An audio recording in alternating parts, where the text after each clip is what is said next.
Hello বন্ধুরা, গ্রামের রান্না পিয়ালির সঙ্গে সকলকে স্বাগত জানাচ্ছি। আজকে রুই মাছের কালিয়া করব, আর এইভাবে করলে খেতে কিন্তু দুর্দান্ত লাগে। তাহলে কিভাবে করলাম চলো দেখে নেওয়া যাক। মাছটা 2 কিলো ওজন ছিল, সেইখান থেকে আমি 6 পিস মাছ নিয়েছি, আর বাকি মাছটা রেখে দিয়েছি তোমাদের অন্য একদিন আর একটা অন্য রেসিপি তোমাদের সাথে শেয়ার করব। মাছের মধ্যে স্বাদ অনুযায়ী লবণ নিলাম, আর এখানে আমি হাফ মাছ কিন্তু আলাদা করে রেখেছি, মাথাটা রেখে দিয়েছে, কালকে মাথা দিয়ে ডাল করব। তোমাদের যতটা মাছ লাগবে ততটাই কিন্তু নিয়ে নেবে। প্রয়োজন মতো হলুদ নিয়ে নিলাম। এবার হলুদ ও লবণটা মাছের সাথে ভালো করে মাখিয়ে নেব। মাছটা হলুদ ও লবণ মাখিয়ে নিয়েছি। এবার মাছটা এক সাইডে এইভাবে 5 মিনিট রেখে দেবো। আদা নিয়েছি, একটা মাঝারি সাইজের পেঁয়াজ নিয়েছি, আর পাকা লঙ্কা নিয়েছি। এখানে তোমরা পাকা লঙ্কার পরিবর্তে শুকনো লঙ্কাও নিতে পারো। আর নিয়েছি 1 চামচ জিরে। এই মশলাগুলো আমি একসাথে বেটে নিয়ে আসবো। এবার কড়াইটা পরিষ্কার করে বসিয়ে দিয়েছি। এবার এর মধ্যে আমি সর্ষের তেল নিলাম। তেলটা ভালো করে গরম করে নিয়েছি।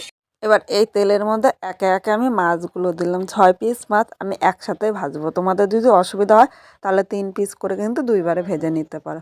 মিডিয়াম আগুনে মাছটা কিন্তু ভাজতে হবে, খুব জোরে আগুন দেওয়া যাবে না। খুব জোরে আগুন দিলে মাছটা কাঁচা থাকবে ভেতর দিয়ে, আর উপর দিয়ে ভাজা হবে, তখন কিন্তু খেতে ভালো লাগবে না। আর মিডিয়াম আগুনে মাছটা ভাজলে কিন্তু খুব সুন্দর ভাজা হবে।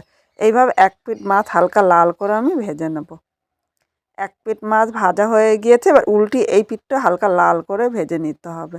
এই মাছ ভাজাটা যত সুন্দর হবে আর মাছের ঝোলটা খেতে কিন্তু ততটাই ভালো লাগবে। এখানে কথা বলতে বলতে মাছটা লাল করে ভেজে নিয়েছি। এবার মাছগুলো আমি তুলে নিলাম। এই কড়াইয়ের মধ্যে একটা শুকনো লঙ্কা সম্বাদ দিলাম, এর সাথে একটা তেজপাতা নিয়েছি।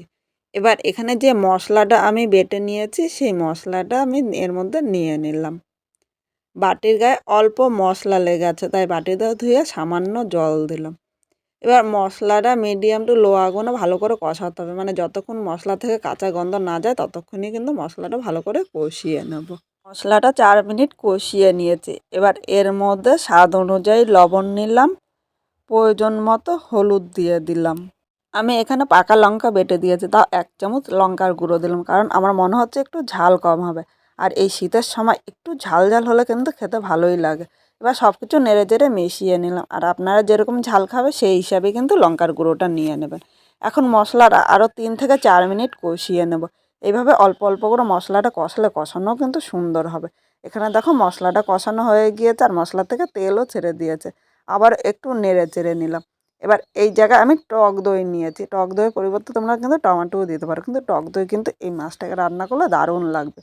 এই জায়গায় টক দইটা দেওয়ার আগে ভালো করে ফেটিয়ে নিতে হবে।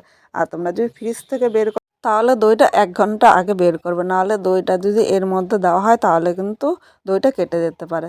বাটিটার মধ্যে অল্প দই লেগেছিলো, তাই ধুয়ে সামান্য জল দিলাম। এবার মশলার সাথে এই দইটাও নেড়ে চেড়ে মিশিয়ে আর 2 মিনিট কষিয়ে নেবো। আর মিডিয়াম আগুনে কষাতে হবে, তাহলে টক দইয়ের থেকেও কিন্তু তেল ছাড়বে। এখানে দেখো 2 মিনিট কষানো হয়ে গিয়েছে, আর এই কষানো যত সুন্দর হয়েছে মাছের ঝোলটা কিন্তু খেতেটা ততই ভালো লাগবে। এবার এর মধ্যে আমি গরম জল দিয়ে দিলাম। অবশ্যই তোমরা চেষ্টা করো একটু গরম জল দিতে। গরম জল দিলে ঝোলটা তাড়াতাড়ি ফুটবে আর খেতেও ভালো লাগবে। ঠান্ডা জল দিলে কিন্তু ঝোলটা দেরিতে ফুটবে আর খেতে ততটা ভালো লাগবে না।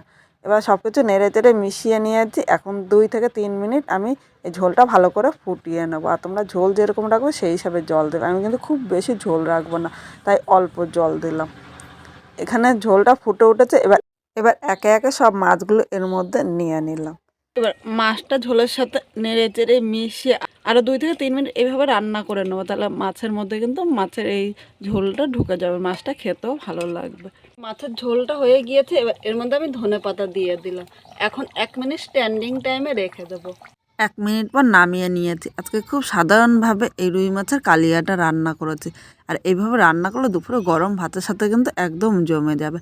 আর তোমাদের কীরকম লাগলো কমেন্ট করে জানাতে কিন্তু ভুলো না। নতুন কোনো বন্ধু আমার ভিডিওটি দেখতে আসলে ভালো লাগলে একটা লাইক, শেয়ার ও কমেন্ট করে সাবস্ক্রাইব করে পাশে থেকো, যাতে এরকম আরও নতুন নতুন ভিডিও আপলোড করলে সবার আগে নোটিফিকেশন তোমাদের কাছে পৌঁছে যায়। পুরো ভিডিওটা দেখার জন্য তোমাদের অসংখ্য ধন্যবাদ।